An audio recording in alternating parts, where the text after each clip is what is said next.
Capítulo 48,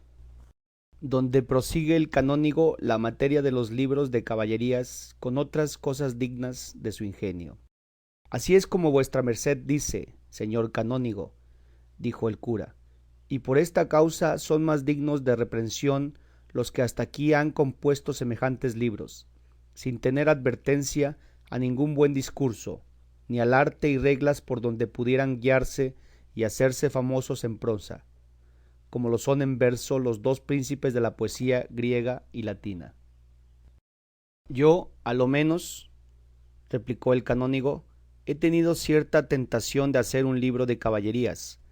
guardando en él todos los puntos que he significado, y si he de confesar la verdad, tengo escritas más de 100 hojas, y para hacer la experiencia de si correspondían a mi estimación, las he comunicado con hombres apasionados de esta leyenda, doctos y discretos, y con otros ignorantes que sólo atienden al gusto de oír disparates, y de todos he hallado una agradable aprobación. Pero con todo esto no he proseguido adelante, así por parecerme que hago cosa ajena de mi profesión, como por ver que es más el número de los simples que de los prudentes, y que, puesto que es mejor ser loado de los pocos sabios que burlado de los muchos necios, no quiero sujetarme al confuso juicio del desvanecido vulgo, a quien por la mayor parte toca leer semejantes libros. Pero lo que más me le quitó de las manos y aun del pensamiento de acabarle fue un argumento que hice conmigo mismo, sacado de las comedias que ahora se representan, diciendo: si estas que ahora se usan, así las imaginadas como las de historia,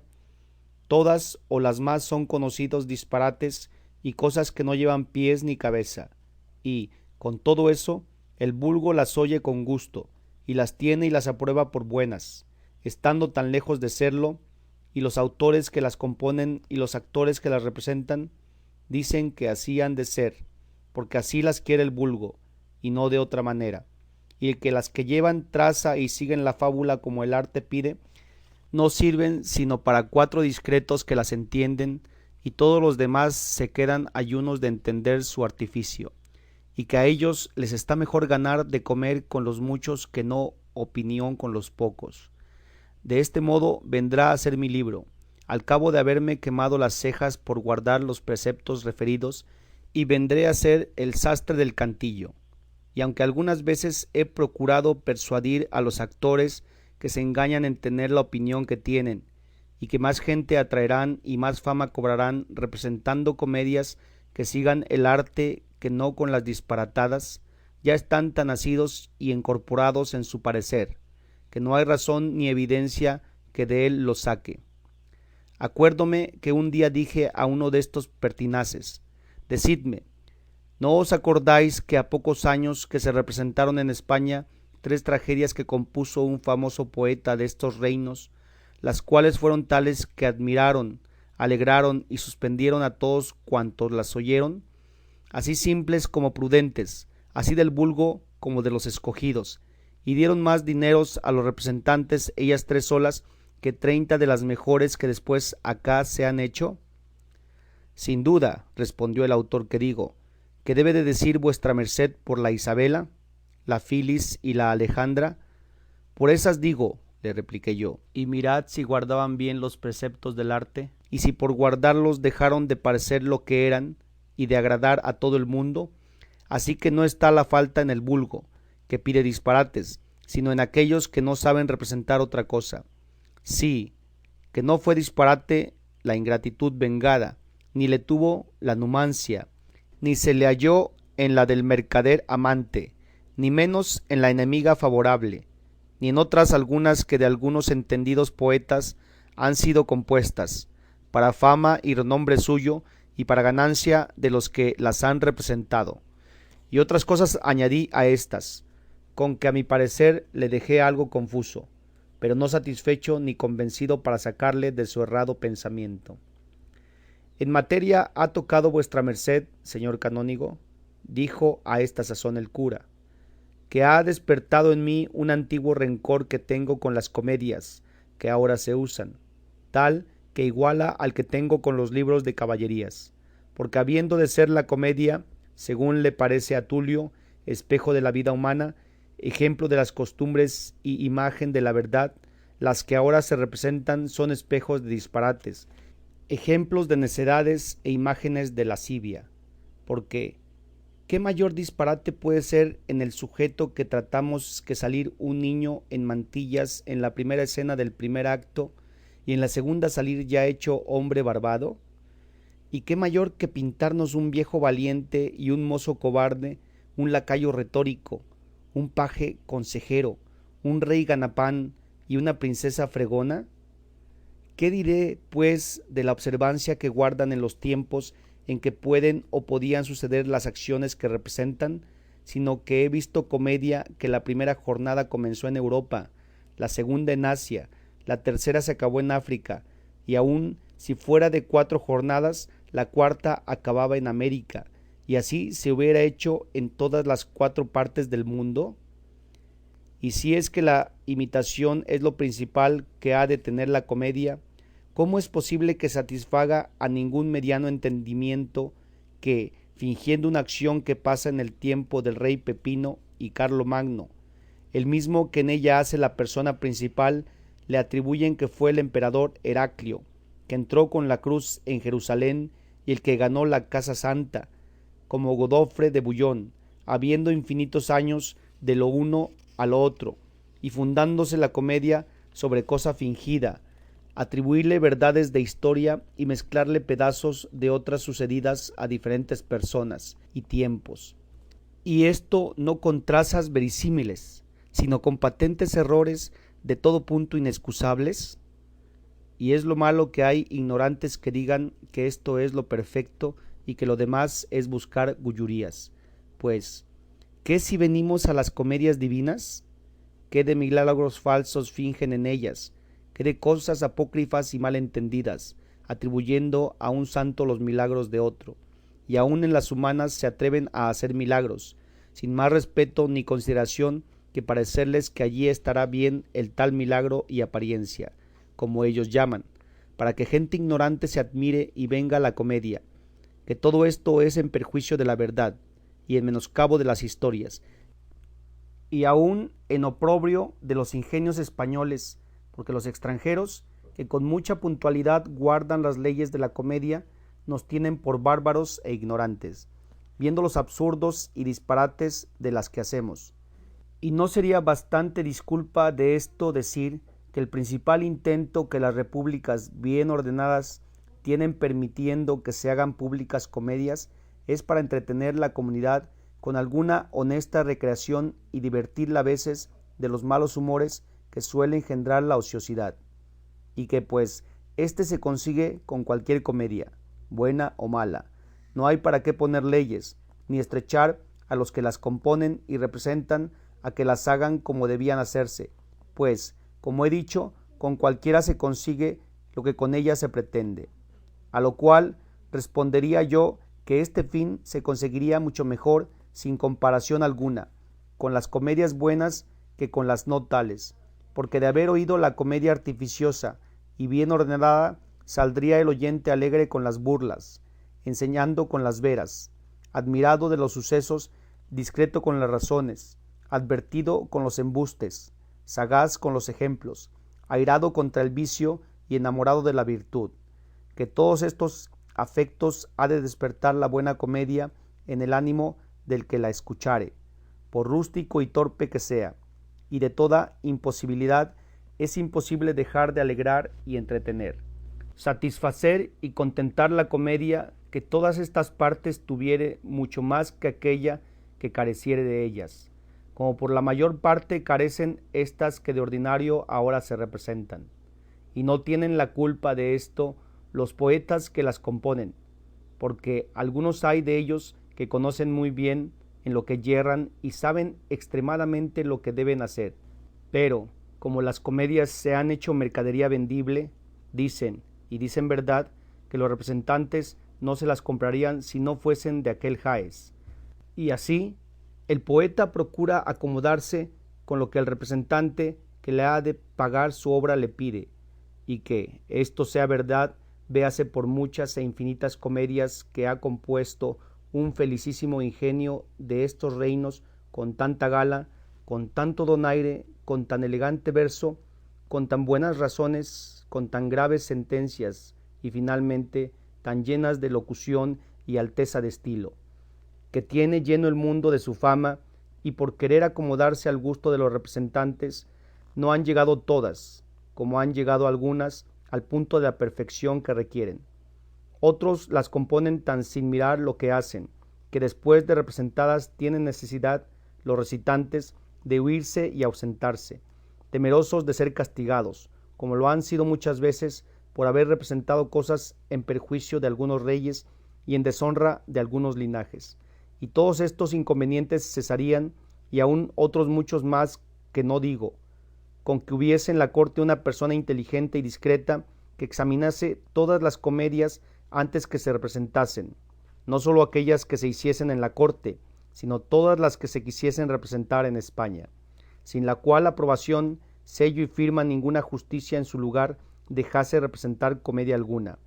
Y de esta manera los comediantes tendrían cuidado de enviar las comedias a la corte, y con seguridad podrían representallas, y aquellos que las componen mirarían con más cuidado y estudio lo que hacían, temerosos de haber de pasar sus obras por el riguroso examen de quien lo entiende, y de esta manera se harían buenas comedias y se conseguiría felicísimamente lo que en ellas se pretende. Así, el entretenimiento del pueblo, como la opinión de los ingenios de España, el interés y seguridad de los recitantes y el ahorro del cuidado de castigallos,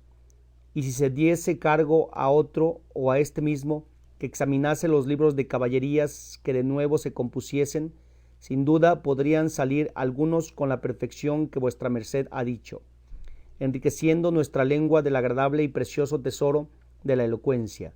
dando ocasión que los libros viejos se escureciesen a la luz de los nuevos que saliesen, para honesto pasatiempo no solamente de los ociosos, sino de los más ocupados, pues no es posible que esté continuo el arco armado, ni la condición y flaqueza humana se pueda sustentar sin alguna lícita recreación. A este punto de su coloquio llegaban el canónigo y el cura, cuando adelantándose el barbero llegó a ellos y dijo al cura: aquí, señor licenciado, es el lugar que yo dije que era bueno para que, sesteando nosotros, tuviesen los bueyes fresco y abundoso pasto. Así me lo parece a mí, respondió el cura, y diciéndole al canónigo lo que pensaba hacer, él también quiso quedarse con ellos, convidado del sitio de un hermoso valle que a la vista se les ofrecía, y así por gozar de él como de la conversación del cura, de quien ya iba aficionado, y por saber más por menudo las hazañas de Don Quijote, mandó a algunos de sus criados que se fuesen a la venta que no lejos de allí estaba, y trujesen de ella lo que hubiese de comer, para todos, porque él determinaba de sestear en aquel lugar aquella tarde, a lo cual uno de sus criados respondió que la acémila del repuesto, que ya debía de estar en la venta, traía recado bastante para no obligar a no tomar de la venta más que cebada. Pues así es, dijo el canónigo, llévense allá todas las cabalgaduras y haced volver la acémila. En tanto que esto pasaba, viendo Sancho que podía hablar a su amo sin la continua asistencia del cura y el barbero, que tenía por sospechosos, se llegó a la jaula donde iba su amo y le dijo: señor, para descargo de mi conciencia le quiero decir lo que pasa cerca de su encantamento, y es que aquellos dos que vienen aquí cubiertos los rostros son el cura de nuestro lugar y el barbero, y imagino han dado esta traza del valle de esta manera, de pura envidia que tienen como vuestra merced se las adelanta en hacer famosos hechos. Presupuesta pues esta verdad, síguese que no va encantado sino embaído y tonto, para prueba de lo cual le quiero preguntar una cosa, y si me responde como creo que me ha de responder, tocará con la mano este engaño y verá cómo no va encantado, sino trastornado el juicio. Pregunta lo que quisieres, hijo Sancho, respondió Don Quijote, que yo te satisfaceré y responderé a toda tu voluntad. Y en lo que dices que aquellos que allí van y vienen con nosotros son el cura y el barbero, nuestros compatriotos y conocidos, bien podrá ser que parezca que son ellos mismos, pero que lo que son realmente y en efecto, eso no lo creas en ninguna manera, lo que has de creer y entender es que si ellos se les parecen como dices, debe de ser que los que me han encantado habrán tomado esa apariencia y semejanza, porque es fácil a los encantadores tomar la figura que se les antoja, y habrán tomado la de estos nuestros amigos, para darte a ti ocasión de que pienses lo que piensas, y ponerte en un laberinto de imaginaciones que no aciertes a salir de él aunque tuvieses la soga de Teseo. Y también lo habrán hecho para que yo vacile en mi entendimiento, y no sepa atinar de dónde me viene este daño. Porque si por una parte tú me dices que me acompañan el barbero y el cura de nuestro pueblo, y por otra yo me veo enjaulado y sé de mí que fuerzas humanas, como no fueran sobrenaturales, no fueran bastantes para enjaularme. ¿Qué quieres que diga o piense sino que la manera de mi encantamento excede a cuantos yo he leído en todas las historias que tratan de caballeros andantes, que han sido encantados? Así que bien puedes darte paz y sosiego en esto de creer que son los que dices, porque así son ellos como yo soy turco. Y en lo que toca a querer preguntarme algo, di que yo te responderé, aunque me preguntes de aquí a mañana. Válame Nuestra Señora, respondió Sancho dando una gran voz. ¿Y es posible que sea vuestra merced tan duro de celebro y tan falto de meollo que no eche de ver que es pura verdad lo que digo? ¿Y que en esta su prisión y desgracia tiene más parte la malicia que el encanto? Pero, pues así es, yo le quiero probar evidentemente cómo no va encantado, sino, dígame, así Dios le saque de esta tormenta y así se vea en los brazos de mi señora Dulcinea cuando menos se piense. Acaba de conjurarme, dijo don Quijote, y pregunta lo que quisieres, que ya te he dicho que te responderé con toda puntualidad. Eso pido, replicó Sancho, y lo que quiero saber es que me diga, sin añadir ni quitar cosa ninguna, sino con toda verdad, cómo se espera que la han de decir y la dicen todos aquellos que profesan las armas, como vuestra merced las profesa, debajo de título de caballeros andantes. Digo que no mentiré en cosa alguna, respondió don Quijote. Acaba ya de preguntar que en verdad que me cansas con tantas salvas, plegarias y prevenciones, Sancho. Digo que yo estoy seguro de la bondad y verdad de mi amo, y así, porque hace al caso a nuestro cuento, pregunto, hablando con acatamiento, si acaso después que vuestra merced va enjaulado, y a su parecer encantado en esta jaula, le ha venido gana y voluntad de hacer aguas mayores o menores, como suele decirse. No entiendo eso de hacer aguas, Sancho. Aclárate más, si quieres que te responda derechamente. ¿Es posible que no entienda vuestra merced de hacer aguas menores o mayores? Pues en la escuela destetan a los muchachos con ello, pues sepa que quiero decir si le ha venido gana de hacer lo que no se excusa. Ya te entiendo, Sancho, y muchas veces, y aún ahora la tengo. Sácame de este peligro, que no anda todo limpio. Fin del capítulo 48.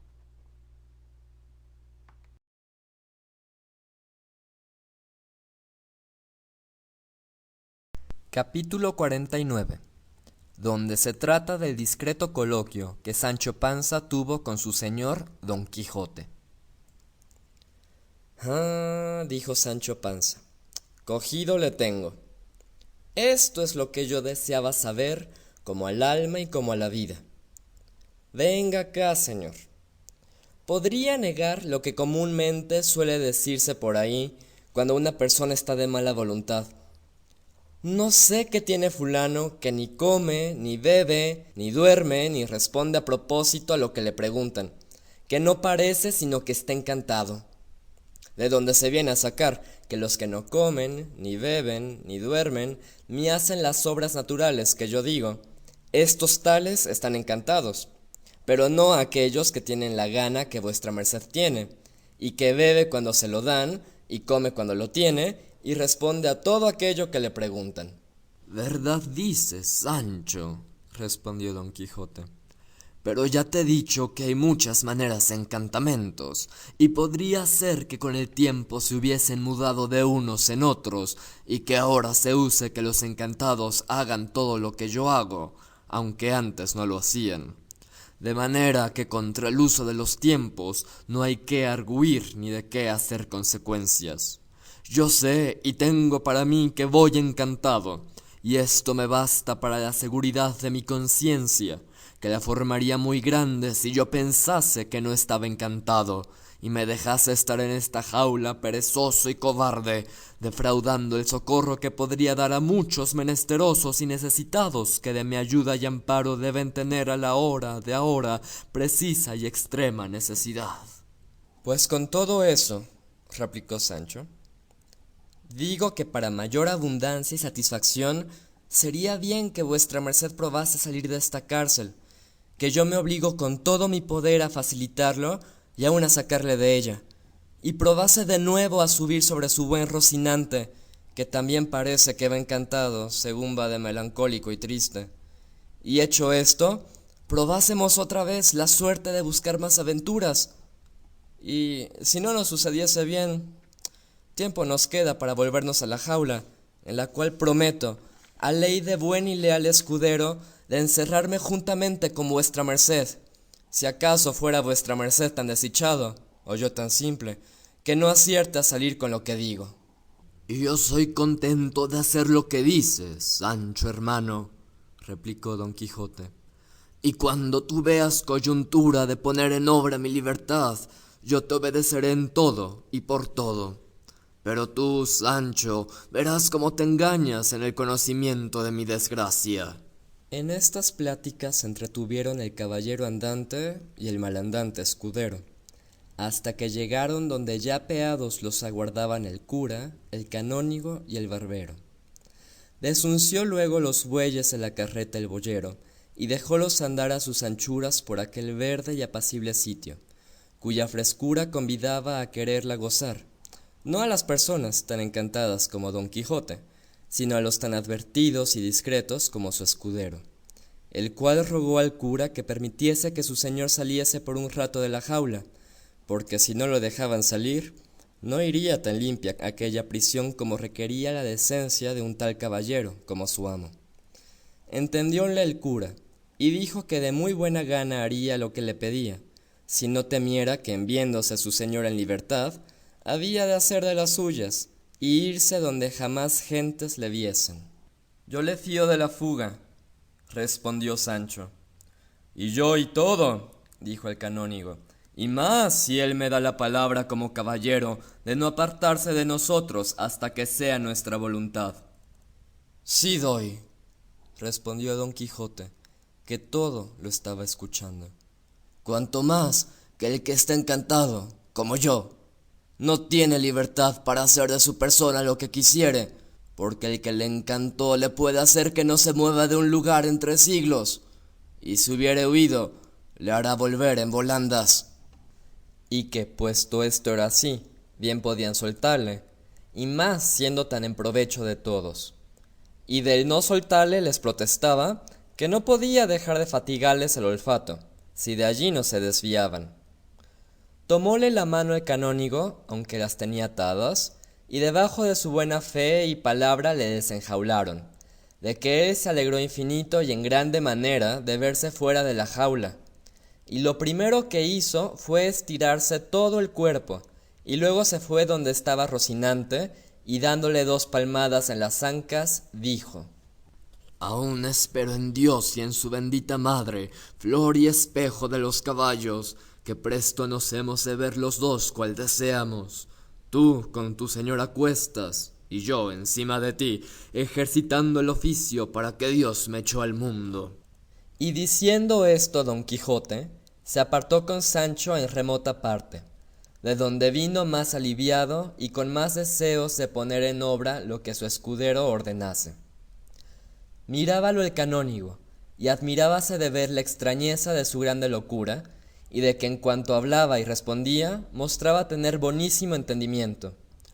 Solamente venía a perder los estribos, como otras veces se ha dicho, en tratándole de caballería, y así, Movido de compasión, después de haberse sentado todos en la verde hierba para esperar el repuesto del canónigo, le dijo: Es posible, señor hidalgo, que haya podido tanto con vuestra merced la amarga y ociosa lectura de los libros de caballerías, que le hayan vuelto el juicio, de modo que venga a creer que va encantado con otras cosas de este jaez, tan lejos de ser verdaderas como lo está la misma mentira de la verdad. ¿Y cómo es posible que haya entendimiento humano que se da a entender que ha habido en el mundo aquella infinidad de Amadises y aquella turbamulta de tanto famoso caballero, tanto emperador de Trapisonda, tanto Felixmarte de Hircania, tanto Palafrén, tanta doncella andante, tantas sierpes, tantos endriagos, tantos gigantes, tantas inauditas aventuras, tanto género de encantamentos, tantas batallas, tantos desaforados encuentros, tanta bizarría de trajes, tantas princesas enamoradas, tantos escuderos condes, tantos enanos graciosos, tanto billete, tanto requiebro, tantas mujeres valientes y, finalmente, tantos y tan disparatados casos como los libros de caballerías contienen? De mí sé decir que cuando los leo, en tanto que no pongo la imaginación en pensar que son todos mentira y liviandad, me dan algún contento. Pero cuando caigo en la cuenta de lo que son, doy con el mejor de ellos en la pared, y aun diera con él en el fuego, si cerca o presente le tuviera, bien como a merecedores de tal pena, por ser falsos y embusteros, y fuera del trato que pide la común naturaleza, y como a inventores de nuevas sectas y de nuevo modo de vida, y como a quien da ocasión que el vulgo ignorante venga a creer y a tener por verdaderas tantas necedades como contienen. Y aún tienen tanto atrevimiento que se atreven a turbar los ingenios de los discretos y bien nacidos hidalgos, como se echa bien de ver por lo que con vuestra merced han hecho, pues le han traído a términos que sea forzoso encerrarle en una jaula y traerle sobre un carro de bueyes, como quien trae o lleva algún león o algún tigre de lugar en lugar, para ganar con él dejando que le vean. ¡Ea, Don Quijote! Duélase de sí mismo y redúzgase al gremio de la discreción, y sepa usar de la mucha que el cielo fue servido de darle, empleando el felicísimo talento de su ingenio en otra lectura que redunde en aprovechamiento de su conciencia y en aumento de su honra. Y si todavía, llevado de su natural inclinación, quisiera leer libros de hazañas y de caballerías, lea en la Sacra Escritura de los jueces, que allí hallará verdades grandiosas y hechos tan verdaderos como valientes. Un Viriato tuvo Lusitania, un César Roma, un Aníbal Cartago, un Alejandro Grecia, un conde Fernán González Castilla, un Cid Valencia, un Gonzalo Fernández Andalucía, un Diego García de Paredes Extremadura, un Garcí Pérez de Vargas Jerez, un Garcilaso Toledo, un Don Manuel de León Sevilla, cuya lección de sus valerosos hechos puede entretener, enseñar, deleitar y admirar a los más altos ingenios que los leyeren. Esta sí será lectura digna del buen entendimiento de vuestra merced, señor Don Quijote mío, de la cual saldrá erudito en la historia, enamorado de la virtud, enseñado en la bondad, mejorado en las costumbres, valiente sin temeridad, osado sin cobardía, y todo esto para honra de Dios, provecho suyo y fama de la Mancha, do, según he sabido, trae vuestra merced su principio y origen. Atentísimamente estuvo Don Quijote escuchando las razones del canónigo, y cuando vio que ya había puesto fin a ellas, después de haberle estado un buen espacio mirando, le dijo: Paréceme, señor hidalgo, que la plática de vuestra merced se ha encaminado a querer darme a entender que no ha habido caballeros andantes en el mundo, y que todos los libros de caballería son falsos, mentirosos, dañadores e inútiles para la república, y que yo he hecho mal en leerlos, y peor en creerlos, y más mal en imitarlos, habiéndome puesto a seguir la durísima profesión de la caballería andante que ellos enseñan, negándome que no ha habido en el mundo Amadises, ni de Gaula ni de Grecia, ni todos los otros caballeros de que las escrituras están llenas. Todo es al pie de la letra, como vuestra merced lo va relatando. dijo a esta sazón el canónigo. A lo cual respondió Don Quijote: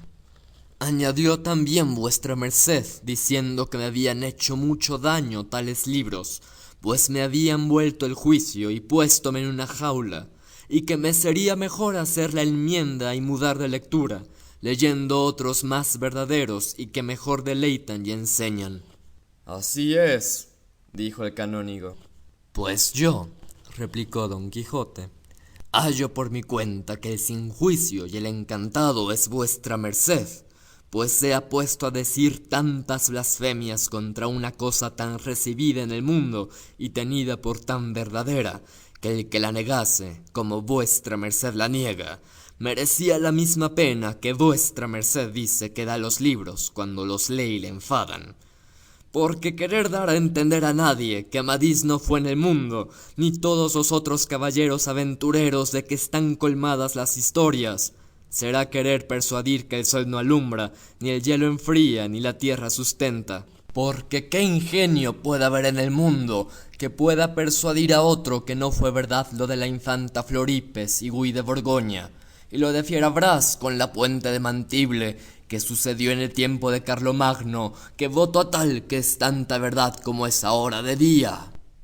Y si es mentira, también lo debe de ser que no hubo Héctor, ni Aquiles, ni la guerra de Troya, ni los 12 pares de Francia, ni el rey Artús de Inglaterra, que anda hasta ahora convertido en cuervo, y le esperan en su reino por momentos. Y también se atreverán a decir que es mentirosa la historia de Guarino Mezquino y la de la demanda del Santo Grial, y que son apócrifos los amores de don Tristán y la reina Iseo, como los de Ginebra y Lanzarote, habiendo personas que casi se acuerdan de haber visto a la dueña Quintañona, que fue la mejor escanciadora de vino que tuvo la Gran Bretaña. Y es esto tan así, que me acuerdo yo que me decía una mi abuela de partes de mi padre, cuando veía alguna dueña con tocas reverendas: aquella, nieto, se parece a la dueña Quintañona, de donde arguyo yo que la debió de conocer ella, o por lo menos debió de alcanzar a ver algún retrato suyo. Pues quién podrá negar no ser verdadera la historia de Pierres y la linda Magalona, pues aún hasta hoy día se ve en la armería de los reyes la clavija con que volvía el caballo de madera sobre quien iba el valiente Pierres por los aires, que es un poco mayor que un timón de carreta. Y junto a la clavija está la silla de Babieca, y en Roncesvalles está el cuerno de Roldán, tamaño como una grande viga, de donde se infiere que hubo 12 pares, que hubo Pierres, que hubo Cides y otros caballeros semejantes, de estos que dicen las gentes que a sus aventuras van. Si no, díganme también que no es verdad que fue caballero andante el valiente lusitano Juan de Merlo, que fue a Borgoña y se combatió en la ciudad de Ras con el famoso señor de Charny, llamado Mosén Pierres, y después en la ciudad de Basilea con Mosén Enrique de Remestán, saliendo de entrambas empresas vencedor y lleno de honrosa fama, y las aventuras y desafíos que también acabaron en Borgoña los valientes españoles Pedro Barba y Gutiérrez Quijada, de cuya alcurnia yo desciendo por línea recta de varón, venciendo a los hijos del conde de San Polo.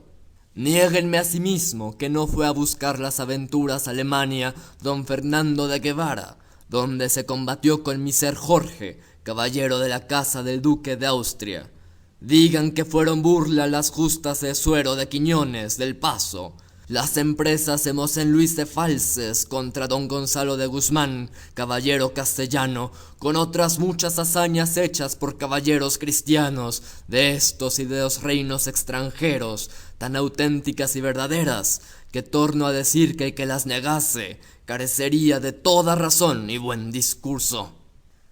Admirado quedó el canónigo de oír la mezcla que Don Quijote hacía de verdades y mentiras, y de ver la noticia que tenía de todas aquellas cosas tocantes y concernientes a los hechos de su andante caballería, y así le respondió: No puedo yo negar, señor Don Quijote, que no sea verdad algo de lo que vuestra merced ha dicho, especialmente en lo que toca a los caballeros andantes españoles, y asimismo quiero conceder que hubo 12 pares de Francia, pero no quiero creer que hicieron todas aquellas cosas que el arzobispo Turpín de ellos escribe, porque la verdad de ello es que fueron caballeros escogidos por los reyes de Francia, a quien llamaron pares, por ser todos iguales en valor, en calidad y en valentía. A lo menos, si no lo eran, era razón que lo fuesen, y era como una religión de las que ahora se usan de Santiago de Calatrava, que se presupone que los que la profesan han de ser o deben ser caballeros valerosos, valientes y bien nacidos. Y como ahora dicen caballero de San Juan o de Alcántara, decían en aquel tiempo caballero de los 12 pares, porque lo fueron 12 iguales los que para esta religión militar se escogieron. En lo de que hubo Cid no hay duda, ni menos Bernardo del Carpio, pero de que hicieron las hazañas que dicen, creo que la hay muy grande. En lo otro de la clavija que vuestra merced dice del conde Pierres, y que está junto a la silla de Babieca en la armería de los reyes, confieso mi pecado, que soy tan ignorante o tan corto de vista, que aunque he visto la silla, no he echado de ver la clavija, y más siendo tan grande como vuestra merced ha dicho. Pues ahí está, sin duda alguna, replicó Don Quijote. Y por más señas, dicen que está metida en una funda de baqueta, porque no se tome de moho. Todo puede ser, respondió el canónigo, pero por las órdenes que recibí que no me acuerdo haberla visto. Mas puesto que conceda que está allí, no por eso me obligo a creer las historias de tantos amadises, ni las de tanta turbamulta de caballeros como por ahí nos cuentan. Ni es razón que un hombre como vuestra merced, tan honrado y de tan buenas partes, y dotado de tan buen entendimiento, se dé a entender que son verdaderas tantas y tan extrañas locuras como las que están escritas en los disparatados libros de caballerías. Fin del capítulo 49. Capítulo 50. De las discretas altercaciones que Don Quijote y el canónigo tuvieron con otros sucesos. Bueno está eso, respondió Don Quijote, los libros que están impresos con licencia de los reyes y con aprobación de aquellos a quienes se remitieron, y que con gusto general son leídos y celebrados de los grandes y de los chicos, de los pobres y de los ricos, de los letrados e ignorantes, de los plebeyos y caballeros, finalmente, de todo género de personas de cualquier estado y condición que sean, habían de ser mentira, y más llevando tanta apariencia de verdad, pues nos cuentan el padre, la madre, la patria, los parientes, la edad, el lugar y las hazañas, punto por punto y día por día, que el tal caballero hizo o caballeros hicieron. Calle vuestra merced, no diga tal blasfemia, y créame que le aconsejo en esto lo que debe hacer como discreto, sino léalos, y verá el gusto que recibe de su leyenda. Si no, dígame, ¿hay mayor contento que ver, como si dijéramos, aquí ahora se muestra delante de nosotros un gran lago de pez hirviendo a borbollones, y que andan nadando y cruzando por él muchas serpientes, culebras y lagartos, y otros muchos géneros de animales feroces y espantables, y que del medio del lago sale una voz tristísima que dice: tú, caballero, quienquiera que seas, que el temeroso lago estás mirando, si quieres alcanzar el bien que debajo de estas negras aguas se encubre, muestra el valor de tu fuerte pecho y arrójate en mitad de su negro y encendido licor, porque si así no lo haces, no serás digno de ver las altas maravillas que en sí encierran y contienen los 7 castillos de las 7 fadas que debajo de esta negrura yacen. Y que apenas el caballero no ha acabado de oír la voz temerosa, cuando, sin entrar más en cuentas consigo, sin ponerse a considerar el peligro al que se pone, y aun sin despojarse de la pesadumbre de sus fuertes armas, encomendándose a Dios y a su señora, se arroja en mitad del bullente lago, y, cuando no se cata ni sabe dónde ha de parar, se halla entre unos floridos campos con quien los elíseos no tienen que ver en ninguna cosa. Allí le parece que el cielo es más transparente, y que el sol luce con claridad más nueva. Ofrécesele a los ojos una apacible floresta de tan verdes y frondosos árboles compuesta, que alegra a la vista su verdura, y entretiene los oídos el dulce y no aprendido canto de los pequeños, infinitos y pintados pajarillos que por los intrincados ramos van cruzando. Aquí descubre un arroyuelo, cuyas frescas aguas, que líquidos cristales parecen, corren sobre menudas arenas y blancas pedrezuelas, que oro cernido y puras perlas semejan. Acullá ve una artificiosa fuente de jaspe variado y de liso mármol compuesta. Acá ve otra lo brutesco adornada, adonde las menudas conchas de las almejas, con las torcidas casas blancas y amarillas del caracol, puestas con orden desordenada, mezclados entre ellas pedazos de cristal luciente y de contrahechas esmeraldas, hacen una variada labor, de manera que el arte, imitando a la naturaleza, parece que allí la vence. Acullá, de improviso, se le descubre un fuerte castillo o vistoso alcázar, cuyas murallas son de macizo oro, las almenas de diamantes, las puertas de jacintos. Finalmente, él es de tan admirable compostura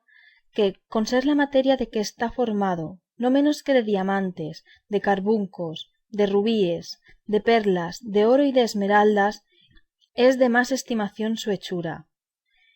Y hay más que ver, después de haber visto esto, que ver salir por la puerta del castillo un buen número de doncellas, cuyos galanos y vistosos trajes, si yo me pusiese ahora a decirlos, como las historias nos los cuentan, sería nunca acabar,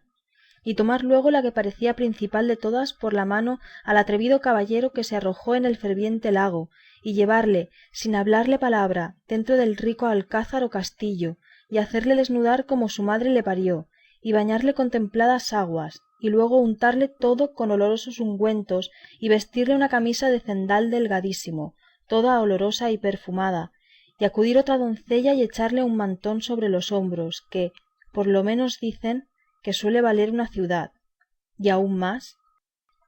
¿Qué es ver, pues, cuando nos cuentan que, tras todo esto, le llevan a otra sala, donde haya puestas las mesas con tanto concierto que queda suspenso y admirado? Que el verle echar agua a manos, toda de ámbar y de olorosas flores distilada, y que el hacerle sentar sobre una silla de marfil, que verle servir todas las doncellas guardando un maravilloso silencio, que el traerle tanta diferencia de manjares, tan sabrosamente guisados que no sabe el apetito a cuál deba de alargar la mano. ¿Cuál será oír la música que en tanto que come suena, sin saberse quién la canta ni adónde suena? Y, después de la comida acabada y las mesas alzadas, quedarse el caballero recostado sobre la silla, y quizá mondándose los dientes como es costumbre,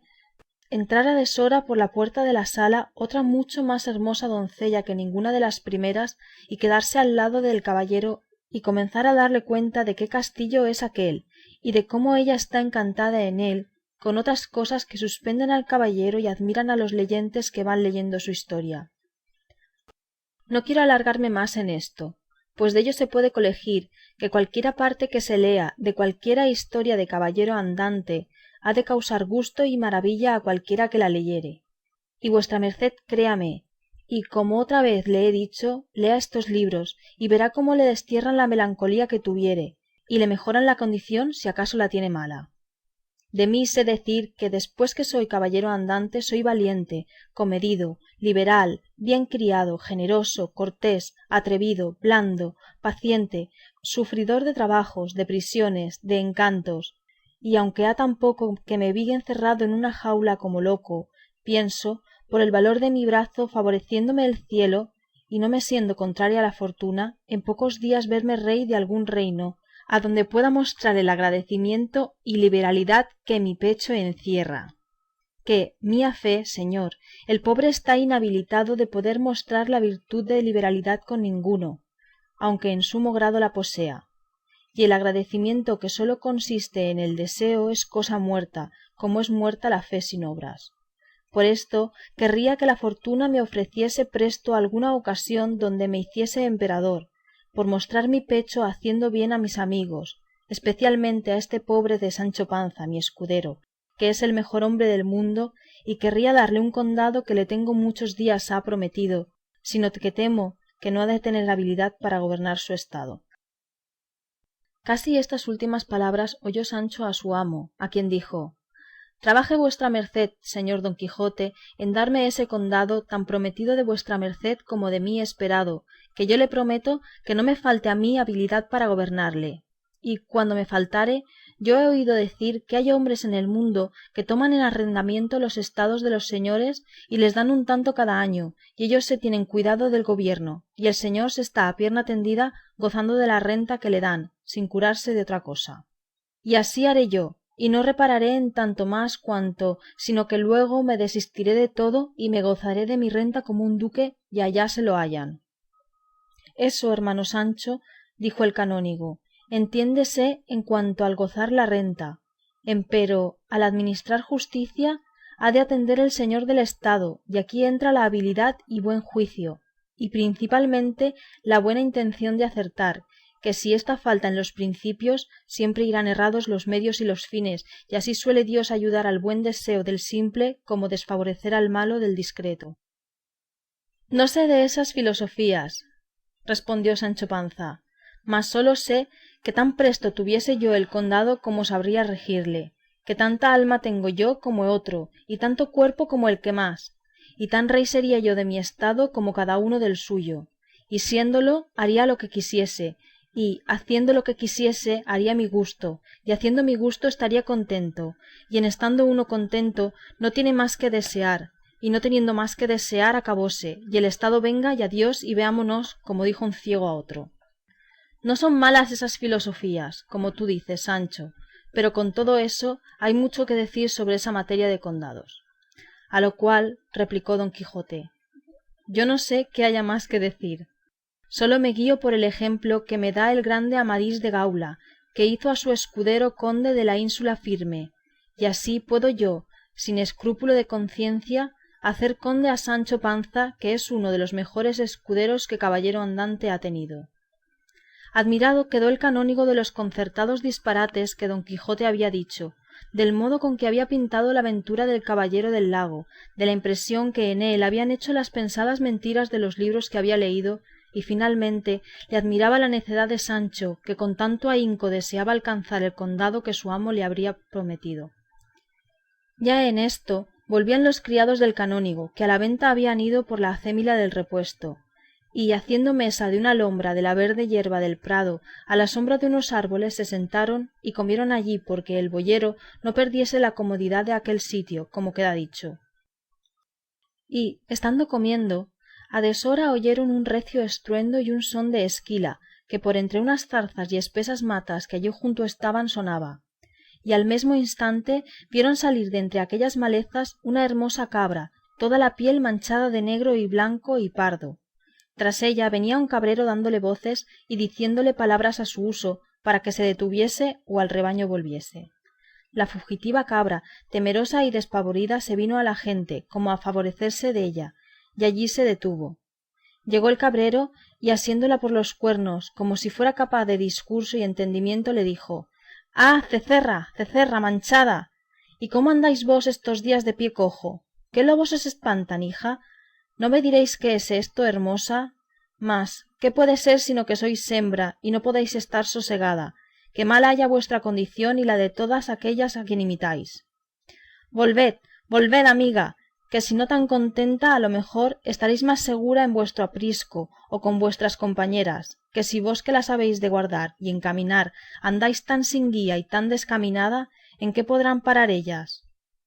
Contento dieron las palabras del cabrero a los que las oyeron, especialmente al canónigo, que le dijo: «Por vida vuestra, hermano, que os soseguéis un poco y no os acuciéis en volver tan presto esa cabra a su rebaño, que, pues ella es hembra, como vos decís, ha de tener su natural instinto,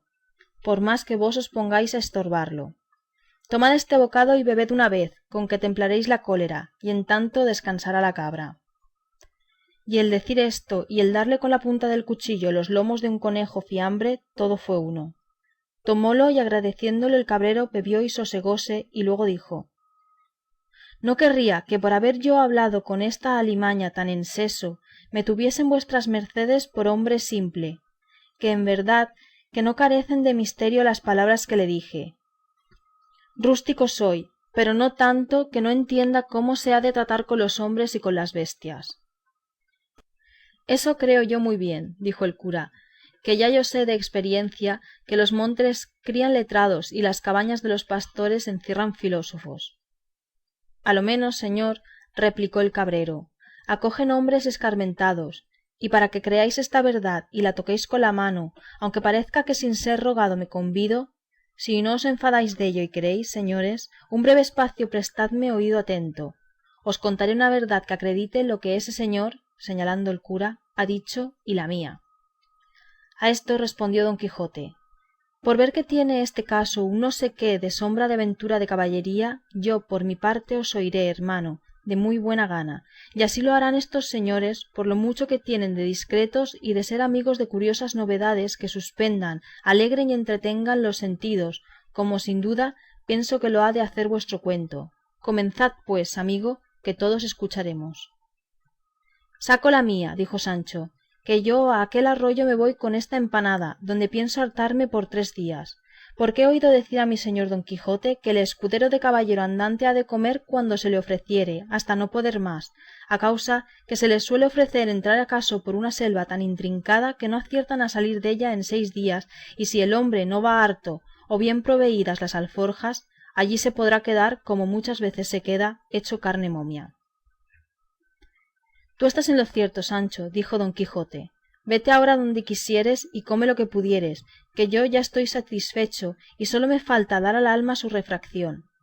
como se la daré escuchando el cuento de este buen hombre. Así las daremos todas a las nuestras, dijo el canónigo, y luego rogó al caballero que diese principio a lo que prometido había.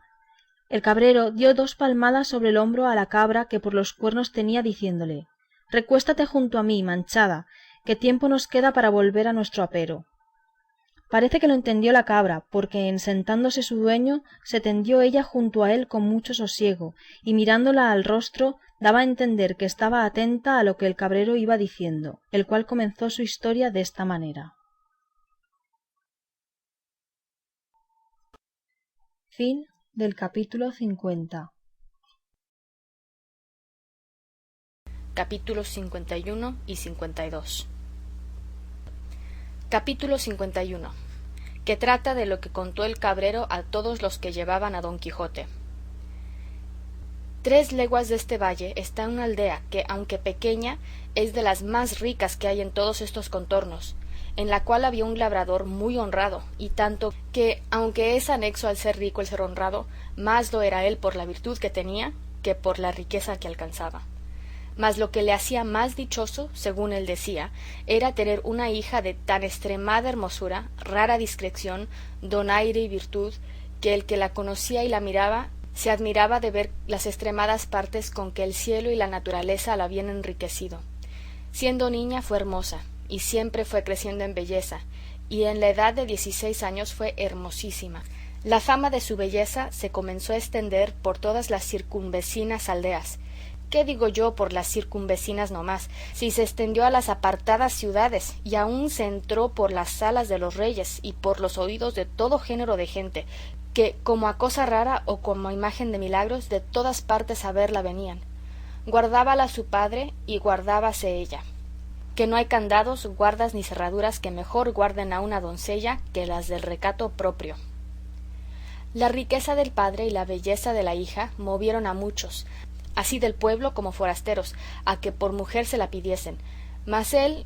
como a quien tocaba disponer de tan rica joya, andaba confuso, sin saber determinarse a quién le entregaría de los infinitos que le importunaban. Y entre los muchos que tan buen deseo tenían, fui yo uno, a quien dieron muchas y grandes esperanzas de buen suceso conocer que el padre conocía quién yo era, el ser natural del mismo pueblo, limpio en sangre, en la edad floreciente, en la hacienda muy rico y en el ingenio no menos acabado. Con todas estas mismas partes la pidió también otro del mismo pueblo, que fue causa de suspender y poner en balanza la voluntad del padre, a quien parecía que con cualquiera de nosotros estaba su hija bien empleada. Y por salir de esta confusión, determinó decírselo a Leandra, que así se llama la rica que en miseria me tiene puesto, advirtiendo que, pues los dos éramos iguales, era bien dejar a la voluntad de su querida hija el escoger a su gusto, cosa digna de imitar de todos los padres que a sus hijos quieren poner en estado. No digo yo que los dejen escoger en cosas ruines y malas, sino que se las propongan buenas, y de las buenas que escojan a su gusto. No sé yo el que tuvo Leandra, Sólo sé que el padre nos entretuvo a entrambos con la poca edad de su hija y con palabras generales, que ni le obligaban ni nos desobligaba tampoco. Llámase mi competidor Anselmo y yo Eugenio, porque vais con noticia de los nombres de las personas que en esta tragedia se contienden, cuyo fin aún está pendiente, pero bien se deja entender que será desastrado. En esta sazón vino a nuestro pueblo un Vicente de la Rosa, hijo de un pobre labrador del mismo lugar, el cual Vicente venía de las Italias y de otras diversas partes de ser soldado. Llevóle de nuestro lugar, siendo muchacho de hasta 12 años, un capitán que con su compañía por allí acertó a pasar, y volvió el mozo de allí a otros 12, vestido a la soldadesca, pintado con 1000 colores, lleno de 1000 dijes de cristal y sutiles cadenas de acero. Hoy se ponía una gala y mañana otra, pero todas sutiles, pintadas de poco peso y menos tomo. La gente labradora, que de suyo es maliciosa, y dándole el ocio lugar es la misma malicia, lo notó y contó punto por punto sus galas y preseas, que halló que los vestidos eran 3, de diferentes colores, con sus ligas y medias. Pero él hacía tantos guisados e invenciones de ellas, que si no se los contaran, hubiera quien jurara que había hecho muestra de más de 10 pares de vestidos y de más de 20 plumajes. Y no parezca impertinencia y demasía esto que de los vestidos voy contando, porque ellos hacen una buena parte en esta historia. Sentábase en un poyo que debajo de un gran álamo está en nuestra plaza, y allí nos tenía a todos la boca abierta, pendientes de las hazañas que nos iba contando. No había tierra en todo el orbe que no hubiese visto, ni batalla donde no se hubiese hallado. Había muerto más moros que tienen Marruecos y Túnez, y entrado en más singulares desafíos, según él decía, que Gante y Luna, Diego García de Paredes y otros 1000 que nombraba, y de todos había salido con victoria, sin que le hubiesen derramado una sola gota de sangre. Por otra parte mostraba señales de heridas que, aunque no se divisaban, nos hacía entender que eran arcabuzazos dados en diferentes recuentos y facciones. Finalmente, con una no vista arrogancia, llamaba de vos a sus iguales y a los mismos que le conocían, y decía que su padre era su brazo, su linaje, sus obras, y que debajo de ser soldado al mismo rey no debía nada. Añadiósele a estas arrogancias ser un poco músico y tocar una guitarra a lo rasgado, de manera que decían algunos que la hacía hablar. Pero no pararon aquí sus gracias, que también la tenía de poeta, y así de cada niñería que pasaba en el pueblo componía un romance de legua y media de escritura. Este soldado, pues, que aquí he pintado, este Vicente de la Rosa, este bravo, este galán, este músico, este poeta que fue visto y mirado muchas veces de Leandra desde una ventana de su casa que tenía la vista a la plaza. Enamoróla el oropel de sus vistosos trajes, encantáronla sus romances, que de cada uno que componía daba 20 traslados, llegaron a sus oídos las hazañas que él de sí mismo había referido, y finalmente, que así el diablo lo debía de tener ordenado, ella se vino a enamorar de él, antes que en él naciese presunción de solicitarla. Y como en los casos de amor no hay ninguno que con más facilidad se cumpla que aquel que tiene de su parte el deseo de la dama, con facilidad se concertaron Leandra y Vicente, y primero que alguno de sus muchos pretendientes cayesen en la cuenta de su deseo, ya ella le tenía cumplido, habiendo dejado la casa de su querido y amado padre, que madre no la tiene, y ausentándose de la aldea con el soldado, que salió con más triunfo de esta empresa que de todas las muchas que él se aplicaba. Admiró el suceso a toda la aldea, y aun a todos los que de él noticia tuvieron. Yo quedé suspenso, Anselmo atónito, el padre triste, sus parientes afrentados, solícita la justicia, los cuadrilleros listos. Tomáronse los caminos, escudriñáronse los bosques y cuanto había, y al cabo de 3 días hallaron a la antojadiza Leandra en una cueva de un monte, desnuda en camisa, sin muchos dineros y preciosísimas joyas que de su casa había sacado. Volviéronla a la presencia del lastimado padre, preguntáronle su desgracia. Confesó sin apremio que Vicente de la Rosa la había engañado, y debajo de su palabra de ser su esposo, la persuadió que dejase la casa de su padre, que él la llevaría a la más rica y más viciosa ciudad que había en todo el universo mundo, que era Nápoles, y que ella, mal advertida y peor engañada, le había creído, y robando a su padre, se le entregó la misma noche que había faltado, y que él la llevó a un áspero monte y la encerró en aquella cueva donde la habían hallado. Contó también cómo el soldado, sin quitarle su honor, le robó cuanto tenía, y la dejó en aquella cueva y se fue, suceso que de nuevo puso en admiración a todos. Duro se nos hizo de creer la continencia del mozo, pero ella lo afirmó con tantas veras que fueron parte para que el desconsolado padre se consolase, no haciendo cuenta de las riquezas que le llevaban, pues le habían dejado a su hija con la joya que, si una vez se pierde, no deja esperanza de que jamás se cobre. El mismo día que pareció Leandra la desapareció su padre de nuestros ojos y la llevó a encerrar en un monasterio de una villa que está aquí cerca, esperando que el tiempo gaste alguna parte de la mala opinión en que su hija se puso. Los pocos años que Leandra sirvieron de disculpa de su culpa, a lo menos con aquellos que no les iba algún interés en que ella fuese mala o buena, pero los que conocían su discreción y mucho entendimiento no atribuyeron a ignorancia su pecado, sino a su desenvoltura y a la natural inclinación de las mujeres, que, por la mayor parte, suele ser desatinada y mal compuesta. Encerrada Leandra, quedaron los ojos de Anselmo ciegos, a lo menos sin tener cosa que mirar que contento le diese. Los míos en tinieblas, sin luz que a ninguna cosa de gusto les encaminase. Con la ausencia de Leandra crecía nuestra tristeza, apocábase nuestra paciencia, maldecíamos las galas del soldado y abominábamos del poco recato del padre de Leandra. Finalmente, Anselmo y yo nos concertamos de dejar la aldea y venirnos a este valle, donde él, apacentando una gran cantidad de ovejas suyas propias, y yo un numeroso rebaño de cabras, también mías, pasamos la vida entre los árboles, dando vado a nuestras pasiones, o cantando juntos alabanzas o vituperios de la hermosa Leandra, o suspirando solos y a solas comunicando con el cielo nuestras querellas. A imitación nuestra, otros muchos de los pretendientes de Leandra se han venido a estos ásperos montes, usando el mismo ejercicio nuestro, y son tantos que parece que este sitio se ha convertido en la pastoral Arcadia, según está colmo de pastores y de apriscos, y no hay parte en él donde no se oiga el nombre de la hermosa Leandra. Este la maldice y la llama antojadiza, varia y deshonesta, aquel la condena por fácil y ligera, tal la absuelve y perdona, y tal la justicia y vitupera. Uno celebra su hermosura, otro reniega de su condición, y en fin, todos la deshonran y todos la adoran, y de todos se extiende a tanto la locura, que hay quien se queje de desdén sin haberla jamás hablado, y aun quien se lamente y sienta la rabiosa enfermedad de los celos que ella jamás dio a nadie. Porque, como ya tengo dicho, antes se supo su pecado que su deseo. No hay hueco de peña, ni margen de arroyo, ni sombra de árbol, que no esté ocupada de algún pastor que sus desventuras a los aires cuente. El eco repite el nombre de Leandra donde quiera que pueda formarse. Leandra resuenan los montes, Leandra murmuran los arroyos, y Leandra nos tiene a todos suspensos y encantados, esperando sin esperanza y temiendo sin saber de qué tememos.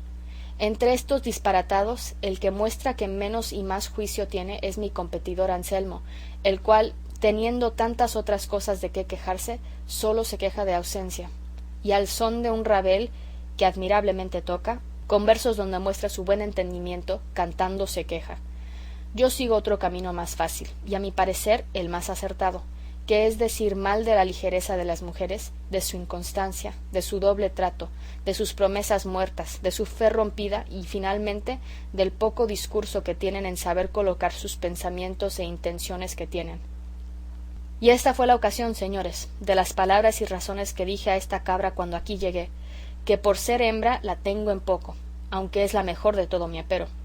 Esta es la historia que prometí contaros. Si he sido en el contarla prolijo, no seré en serviros corto.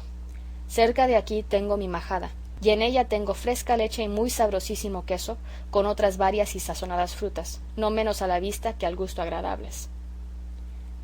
Fin del capítulo 51. Capítulo 52. De la pendencia que don Quijote tuvo con el cabrero, con la rara aventura de los decemplinantes, a quien dio felice fin a costa de su sudor. General gusto causó el cuento del cabrero a todos los que escuchándole habían. Especialmente le recibió el canónigo, que con extraña curiosidad notó la manera con que le había contado, tan lejos de parecer rústico cabrero, cuán cerca de mostrarse discreto cortesano. Y así dijo que había dicho muy bien el cura en decir que los montes criaban letrados. Todos se ofrecieron a Eugenio, pero el que más se mostró liberal en esto fue don Quijote, que le dijo: por cierto, hermano cabrero,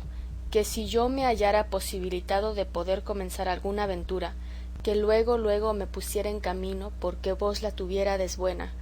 que yo sacara del monesterio donde sin duda alguna debe de estar contra su voluntad a Leandra, a pesar de la abadesa y de cuantos quisieran estorbarlo, y os la pusiera en vuestras manos, para que hiciera desde ella a toda vuestra voluntad y taltante guardando, pero las leyes de la caballería, que mandan que a ninguna doncella se le sea fecho desaguisado alguno, aunque yo espero en Dios nuestro Señor, que no ha de poder tanto la fuerza de un encantador malicioso, que no pueda más la de otro encantador mejor intencionado, y para entonces os prometo mi favor y ayuda, como me obliga mi profesión, que no es otra sino es favorecer a los desvalidos y menesterosos. Miróle el cabrero y, como vio a don Quijote de tan mal pelaje y catadura, admiróse y preguntó al barbero, que cerca de sí tenía: Señor, ¿quién es este hombre que tal talle tiene y de tal manera habla? ¿Quién ha de ser? Respondió el barbero, sino el famoso don Quijote de la Mancha, desfacedor de agravios, enderezador de tuertos, el amparo de las doncellas, el asombro de los gigantes y el vencedor de las batallas. Eso me semeja, respondió el cabrero, a lo que se lee en los libros de caballeros andantes, que hacían todo eso que de este hombre vuestra merced dice, puesto que para mí tengo o que vuestra merced se burla, o que este gentil hombre debe tener vacíos los aposentos de la cabeza. Sois un grandísimo bellaco, dijo a esta sazón don Quijote, y vos sois el vacío y el menguado, que yo estoy más lleno que jamás lo estuvo la muy y de puta que os parió. Y diciendo y haciendo, arrebató de un pan que junto así tenía, y dio con él al cabrero en todo el rostro, con tanta furia que le remachó las narices. Mas el cabrero, que no sabía de burlas, viendo con cuántas veras le maltrataban, sin tener respeto a la alhombra, ni a los manteles, ni a todos aquellos que comiendo estaban, saltó sobre don Quijote, y asiéndole del cuello con entrambas manos, no dudara de ahogalle, si Sancho Panza no llegara en aquel punto y le asiera por las espaldas y diera con él encima de la mesa, quebrando platos, rompiendo tazas y derramando y esparciendo cuanto en ella estaba. Don Quijote, que se vio libre, acudió a subirse sobre el cabrero, el cual, lleno de sangre el rostro, molido a coces de Sancho, andaba buscando a gatas algún cuchillo de la mesa para hacer alguna sanguinolenta venganza, pero estorbábanselo el canónigo y el cura. Mas el barbero hizo de suerte que el cabrero cogió debajo de sí a don Quijote, sobre el cual llovió tanto número de mojizones que del rostro del pobre caballero llovía tanta sangre como del suyo. Reventaban de risa el canónigo y el cura, saltaban los cuadrilleros de gozo, zuzaban los unos y los otros, como hacen a los perros cuando en pendencia están trabados. Sólo Sancho Panza se desesperaba, porque no se podía desasir de un criado del canónigo que le estorbaba que a su amo no ayudase. En resolución, estando todos en regocijo y fiesta, sino los dos aporreantes que se carpían, oyeron el son de una trompeta tan triste que les hizo volver los rostros hacia donde les pareció que sonaba, pero el que más se alborotó de oírle fue don Quijote, el cual, aunque estaba debajo del cabrero, harto contra su voluntad y más que medianamente molido, le dijo: Hermano demonio, que no es posible que dejes de serlo, pues has tenido valor y fuerzas para sujetar las mías. Ruégote que hagamos treguas, no más de por una hora, porque el doloroso son de aquella trompeta que a nuestros oídos llega me parece que alguna nueva aventura me llama. El cabrero, que ya estaba cansado de moler y ser molido, le dejó luego, y don Quijote se puso en pie, volviendo a sí mismo el rostro a donde el son se oía,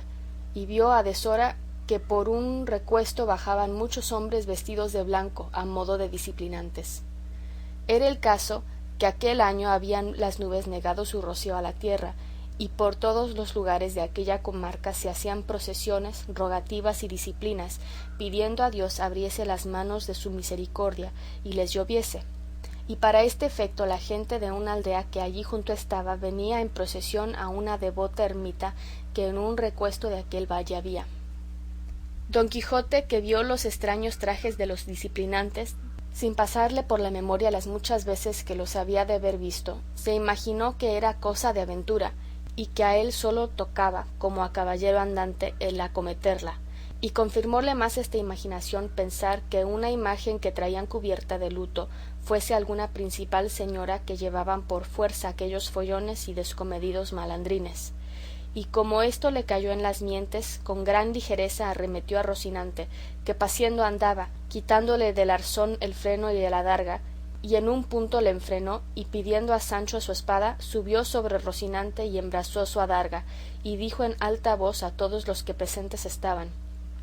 Agora, valerosa compañía, veredes cuánto importa que haya en el mundo caballeros que profesen la orden de la andante caballería. Agora digo que veredes en la libertad de aquella buena señora que allí va cautiva, si se han de estimar los caballeros andantes. Y en diciendo esto apretó los muslos a Rocinante, porque espuelas no las tenía, y a todo galope, porque carretera tirada no se lee en toda esta verdadera historia que jamás la diciese Rocinante, se fue a encontrar con los disciplinantes, bien que fueran el cura y el canónigo y barbero a detenerle, mas no les fue posible, ni menos le detuvieron las voces que Sancho le daba, diciendo: ¿A dónde va, señor Don Quijote? ¿Qué demonios lleva en el pecho que le incitan a ir contra nuestra fe católica? Advierta, mal haya yo, que aquella es procesión de disciplinantes, y que aquella señora que llevan sobre la peana es la imagen benedictísima de la Virgen sin mancilla. Mire, señor, lo que hace, que por esta vez se puede decir que no es lo que sabe. Fatigóse en vano Sancho, porque su amo iba tan puesto en llegar a los ensabanados y en librar a la señora enlutada, que no oyó palabra, y aunque la oyera, no volviera, si el rey se lo mandara. Llegó pues a la procesión y paró a Rocinante, que ya llevaba deseo de quietarse un poco, y con turbada y ronca voz dijo: Vosotros que quizá por no ser buenos os encubrís los rostros, atended y escuchad lo que deciros quiero. Los primeros que se detuvieron fueron los que la imagen llevaban, y uno de los 4 clérigos que cantaban las ledanías. Viendo la extraña catadura de Don Quijote, la flaqueza de Rocinante y otras circunstancias de risa que notó y descubrió en Don Quijote, le respondió diciendo: Señor hermano, si nos quiere decir algo, dígalo presto, porque se van estos hermanos abriendo las carnes, y no podemos ni es razón que nos detengamos a oír cosa alguna, si ya no es tan breve que en 2 palabras se diga. En una lo diré, replicó Don Quijote, y es esta: que luego al punto dejéis libre a esta hermosa señora, cuyas lágrimas y triste semblante dan claras muestras que la lleváis contra su voluntad, y que algún notorio desaguisado le habéis fecho. Y yo, que nací en el mundo para desfacer semejantes agravios, no consentiré que un solo paso adelante pase sin darle la deseada libertad que merece. En estas razones cayeron todos los que las oyeron que Don Quijote debía de ser algún hombre loco, y tomáronse a reír muy de gana, cuya risa fue poner pólvora a la cólera de Don Quijote, porque sin decir más palabra, sacando la espada arremetió a las andas. Uno de aquellos que las llevaban, dejando la carga a sus compañeros, salió al encuentro de Don Quijote, enarbolando una horquilla o bastón con que sustentaba las andas, en tanto que descansaba,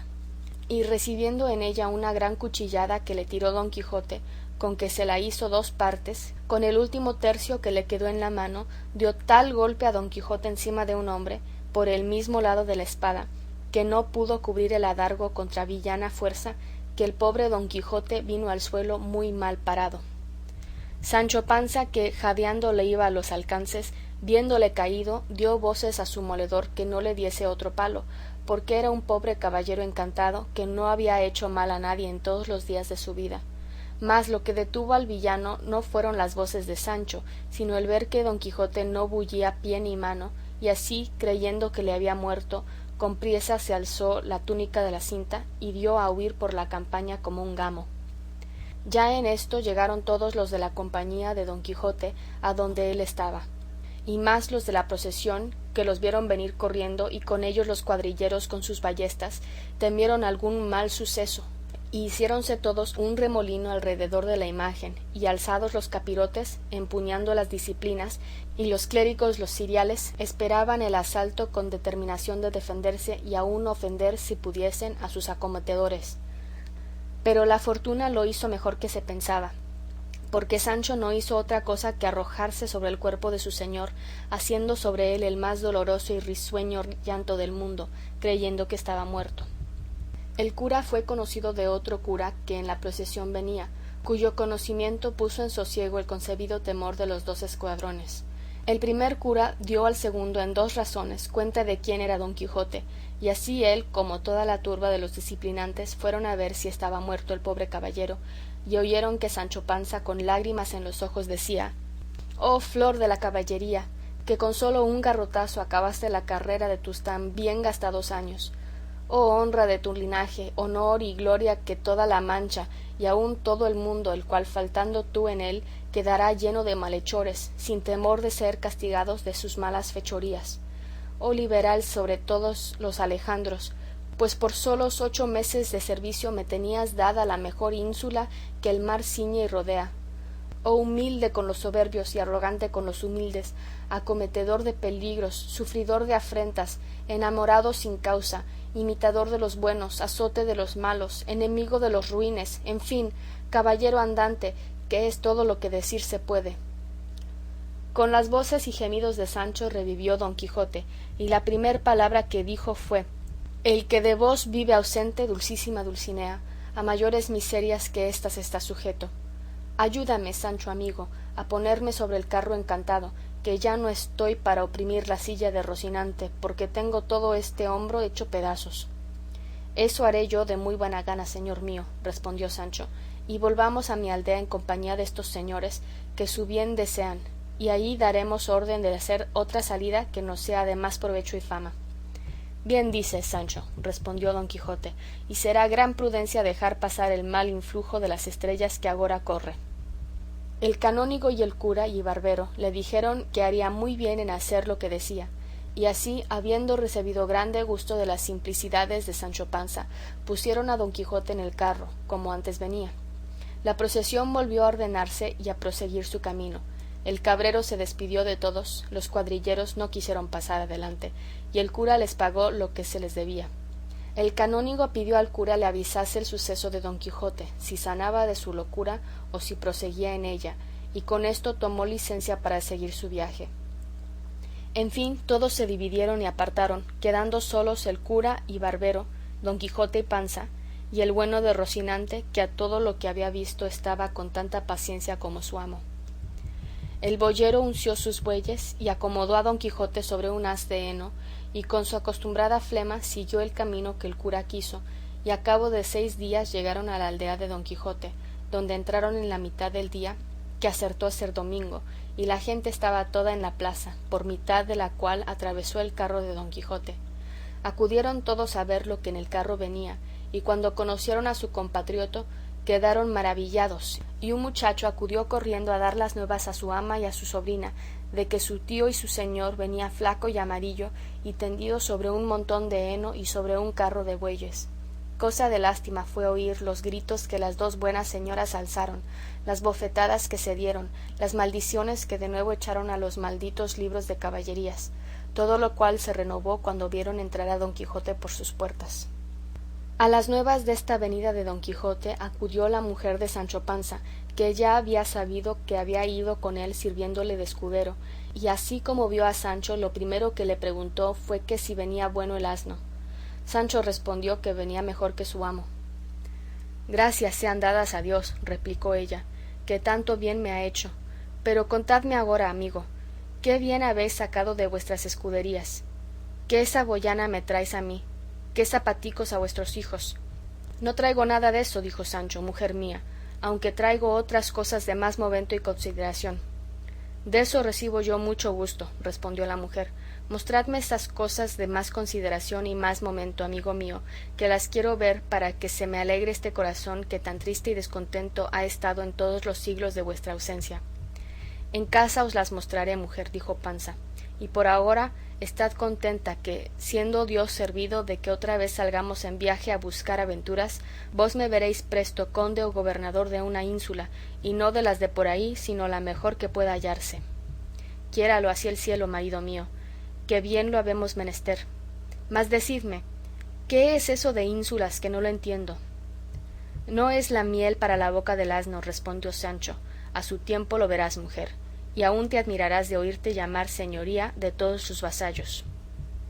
¿Qué es lo que decís, Sancho, de señorías, ínsulas y vasallos? Respondió Juana Panza, que así se llamaba la mujer de Sancho, aunque no eran parientes, sino porque se usa en la Mancha tomar las mujeres el apellido de sus maridos. No te acucies, Juana, por saber todo esto tan apriesa. Basta que te digo verdad y cose la boca. Sólo te sabré decir, así de paso, que no hay cosa más gustosa en el mundo que ser un hombre honrado escudero de un caballero andante buscador de aventuras. Bien es verdad que las más que se hallan no salen tan a gusto como el hombre querría, porque de 100 que se encuentran, las 99 suelen salir aviesas y torcidas. Sélo yo de experiencia, porque de algunas he salido manteado y de otras molido, pero con todo eso es linda cosa esperar los sucesos atravesando montes, escudriñando selvas, pisando peñas, visitando castillos, alojando en ventas a toda discreción, sin pagar, ofrecido sea al diablo el maravedí. Todas estas pláticas pasaron entre Sancho Panza y Juana Panza, su mujer, en tanto que el ama y sobrina de don Quijote le recibieron y le desnudaron y le tendieron en su antiguo lecho. Mirábalas él con ojos atravesados, y no acababa de entender en qué parte estaba. El cura encargó a la sobrina que tuviese gran cuenta con regalar a su tío, y que estuviese alerta de que otra vez no se les escapase, contando lo que había sido menester para traerle a su casa. Aquí alzaron las dos de nuevo los gritos al cielo, allí se renovaron las maldiciones de los libros de caballerías, allí pidieron al cielo que confundiese en el centro del abismo a los autores de tantas mentiras y disparates. Finalmente ellas quedaron confusas y temerosas de que se habían de ver sin su amo y tío en el mesmo punto que tuviese alguna mejoría, y sí fue como ellas se lo imaginaron. Pero el autor de esta historia, puesto que con curiosidad y diligencia ha buscado los hechos que don Quijote hizo en su tercera salida, no ha podido hallar noticia de ellas, a lo menos por escrituras auténticas. Sólo la fama ha guardado en las memorias de la Mancha que don Quijote la tercera vez que salió de su casa fue a Zaragoza, donde se halló en unas famosas justas que en aquella ciudad hicieron, y allí le pasaron cosas dignas de su valor y buen entendimiento. Ni de su fin y acabamiento pudo alcanzar cosa alguna, ni la alcanzara si supiera si la buena suerte no le deparara a un antiguo médico que tenía en su poder una caja de plomo, que según el tío se había hallado en los cimientos derribados de una antigua ermita que se renovaba, en la cual caja se habían hallado unos pergaminos escritos con letras góticas, pero en versos castellanos, que contenían muchas de sus hazañas y daban noticia de la hermosura de Dulcinea del Toboso, de la figura de Rocinante, de la fidelidad de Sancho Panza y de la sepultura del mesmo don Quijote, con diferentes epitafios y elogios de su vida y costumbres. Y los que se pudieron leer y sacar en limpio fueron los que aquí pone el fidedigno autor de esta nueva y jamás vista historia, el cual autor no pide a los que la leyeren en premio del inmenso trabajo que le costó inquirir y buscar todos los archivos manchegos por sacarla a luz, sino que le den el mesmo crédito que suelen dar los discretos a los libros de caballerías, que tan válidos andan en el mundo, que con esto se tendrá por bien pagado y satisfecho, y se animará a sacar y buscar otras, si no tan verdaderas, a lo menos de tanta invención y pasatiempo. Las palabras primeras que estaban escritas en el pergamino que se halló en la caja de plomo eran estas: los académicos de la Argamasilla, lugar de la Mancha, en vida y muerte del valeroso don Quijote de la Mancha, hoc scripserunt. El monicongo académico de la Argamasilla a la sepultura de don Quijote. Epitafio. El calvatrueno que adornó a la Mancha de más despojos que Jasón decreta, el juicio que tuvo la veleta aguda donde fuera mejor ancha, el brazo que su fuerza tanto ensancha, que llegó del Catay hasta Gaeta, la musa más horrenda y más discreta, que grabó versos en la broncinea plancha, el que a cola dejó los amadices, y en muy poquito a galores tuvo, estribando con su amor y bizarría, el que hizo callar los belianices, aquel que en Rocinante errando anduvo, yace debajo de esta losa fría. Del Paniaguado, académico de la Argamasilla, in laudem Dulcineae del Toboso. Soneto. Esta que veis de rostro amondongado, alta de pechos y ademán brioso, es Dulcinea, reina del Toboso, de quien fue el gran Quijote aficionado. Pisó por ella el uno y otro lado de la gran Sierra Negra y el famoso campo de Montiel hasta el herboso llano de Aranjuez a pie y cansado. Culpa de Rocinante, oh dura estrella, que esta manchega dama y este invito andante caballero en tiernos años ella dejó muriendo de ser bella, y él, aunque queda en mármores escrito, no pudo huir de amor, iras y engaños. del caprichoso, discretísimo académico de la Argamasilla en loor de Rocinante, caballo de Don Quijote de la Mancha. Soneto. En el soberbio trono diamantino que con sangrientas plantas huella Marte, frenético el manchego su estandarte tremola con esfuerzo peregrino. Cuelga las armas y el acero fino con que destroza, asuela, raja y parte, nuevas proezas, pero inventa el arte un nuevo estilo al nuevo paladino. Y si de su Amadís se precia Gaula, por cuyos bravos descendientes Grecia triunfó 1000 veces y su fama ensancha, hoy a Quijote le corona el aula do Belona preside, y de él se precia, más que Grecia ni Gaula, la alta Mancha.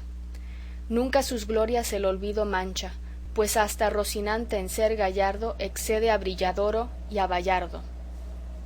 Del burlador académico argamillesco a Sancho Panza. Soneto. Del cachidiablo académico de la Argamasilla en la sepultura de Don Quijote. Epitafio. Aquí yace el caballero bien molido y mal andante, a quien llevó Rocinante por uno y otro sendero. Sancho Panza el majadero yace también junto a él, escudero el más fiel que vio el trato de escudero.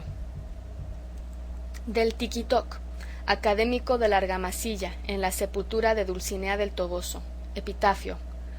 Reposa aquí Dulcinea, y aunque de carnes rolliza, la volvió en polvo y ceniza la muerte espantable y fea. Fue de castiza ralea y tuvo asomos de dama, del gran Quijote fue llama y fue gloria de su aldea. Estos fueron los versos que se pudieron leer. Los demás, por estar carcomida la letra, se entregaron a un académico para que por conjeturas los declarase. Tiénese noticia que lo ha hecho a costa de muchas vigilias y mucho trabajo, y que tiene intención de sacarlos a luz con esperanza de la tercera salida de Don Quijote. Forsi altro canterá con milior plectio. Finis. Fin de capítulo 52. Fin de la primera parte del ingenioso hidalgo Don Quijote de la Mancha.